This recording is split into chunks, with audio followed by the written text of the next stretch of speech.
महाकाल्ये नमः।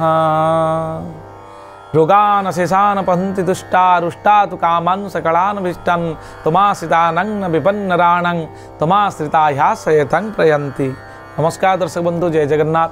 मु आपण मानंगर ज्योतिर्विद वास्तुविद डॉक्टर श्रीवत्स खड़ीरत्न आज आपण मान को स्वागत जनाऊँगी आज सप्तांग कार्यक्रम को। दर्शक बंधु, आज हूँ कार्तिक मास तुला 13 दिन रही, अक्टोबर मास 29 बुधवार रही। आज मुक्तिमंडप सभार जो 16 शासन भोग आज दिन में अनुष्ठित हेब।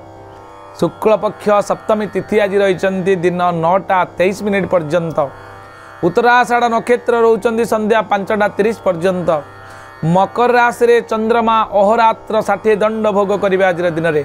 धृति जोग रोचंती, वाणिज्य करण रोचंती। सूर्यंकर अंशात्मक मान जदि आमे देखिबा ताले 11 अंश 14 कला 26 विकला पर्यंत आज गति करिसंती। आज दिन में चंद्र और शुक्रंकर जो अवधि काल को आम साधारणतः शुभ समय कही ता रही दिन 8:07 ରୁ 11:08, संध्या 6 ରୁ 10ଟା, रात्र 10:14, रात्र 1:38 ରୁ 4:10 पर्यंत आप शुभ समय 3टी रही। समय कौन शुभ कार्य आरंभ करें।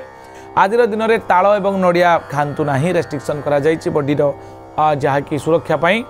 जदि आम देखा जदि कौन पिलाटी आज जन्म ग्रहण करुच्ची आपण घरे बा परिवार रे, उत्तराषाढ़ नक्षत्र प्राप्त है, मकर राशि 21/10 नरगण पिलाटी प्राप्त है। तार आद्य नाम जदि दवाई चाहती भरे ओकार भो झ एवं जरे हर्षिकार जी, वर्गे ज एवं वर्गे जरे हर्षिकार जी एक नामकरण करेंगे।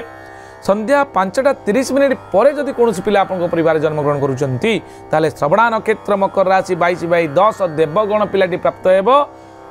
खरे हर्षिकार खी खू खे एवं खो अक्षर रे पिलाटीर नामकरण करंतु। बुधवार थिबारु पिलाटी बुद्धिमान हेबो।